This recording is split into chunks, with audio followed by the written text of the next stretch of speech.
تو یہ بھی ایک دوسرے سے ان چیزوں کی بنا پر جو ہے نا نفرت اور کنفلکٹ آ جاتا ہے.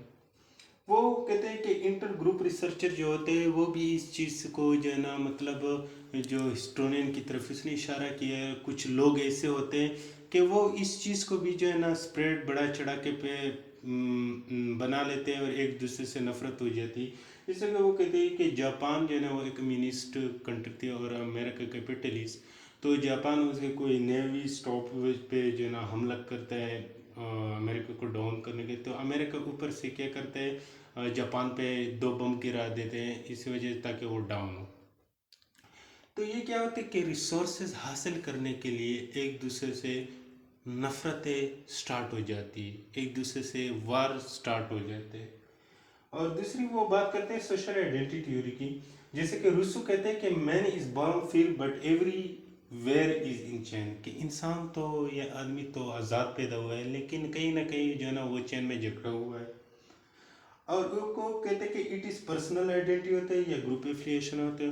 اور اس کے لیے اس نے جو ہے نا ایک ورڈ استعمال کی سیلف اسٹیم, کیونکہ ہر انسان کو جو ہے نا عزت نفس بہت زیادہ پیاری ہوتی ہے. تو وہ کہ دیکھے کہ جیسے کہ اس کے آرگومنٹ اگر ہم اس طرح دے دیں کہ شودر جو ہوتے اگر وہ مندر کی گھنٹیاں کی آواز سن لیتے تو ان کے کانوں میں جو ہے نا سیسا پگھلا کر ان کے کانوں میں ڈالا جاتا تھا. وہ یہی کمپٹیشن جو ہے نا یہ کنفلکٹ ہو, لیکن بظاہر تو ایک شودر جو ہے نا وہ فری پیدا ہوتا ہے لیکن سوسائٹی اس کو جو ہے نا اس کی ذات پات کی وجہ سے وہ اس لیول پہ آ جاتی ہے. اور اس کے بعد اس نے ایک بات کی آؤٹ گروپ فیوریٹزم. خود احتسابی کا عمل بہت ہے. آؤٹ گروپ فیوریٹزم کا ہے جیسے کہ ہمارے حضور پاک صلی اللہ علیہ وسلم نے حجۃ الوداع کے موقع پر کہا کہ کسی عربی کو اجمی پر اور کسی اجمی کو عربی پر, کسی کالے کو گورے پر اور کسی گورے کو کالے پہ کوئی برتری حاصل نہیں. تو وہ یہی بات ادھر سے وہ کرنا چاہتے ہیں کہ کیا مطلب اگر ہم اس چیز سے نکل کر آئے تو یہ کنفلکٹ کا سوال ہی پیدا نہیں ہوتا کہ ہمارے درمیان آ جائے, ریزالو ہو جائیں گے. وہ کہتے ہیں کہ یہ انٹر گروپ بھی ہو سکتے ہیں اور گروپ ٹو گروپ ہو سکتے ہیں. گروپ ٹو گروپ وہ کس طرح بتا رہے ہیں, جیسے کہ مسلمان یہودی ایک دوسرے سے نفرت سٹارٹ کرتے ہیں ان کے مذہب کے بنا پہ, ان کی آئیڈیالوجی ایسی بنی ہوئی وہ خود ایک دوسرے سے نفرت کرتے ہیں. اور انٹر گروپ کی مثال وہ اس طرح دے رہے ہیں کہ یہودی میں بھی 2 ٹائپ کے یہودی ہیں, ایک اسرائیلی یہودی ہوتے ہیں اور دوسرے جو ہے نا عرب یہودی ہوتے ہیں. اور اسرائیلی یہودی جو ہوتے ہیں وہ خود کو ڈومیننٹ شو کرتے ہیں بجائے عربی یہودی پہ.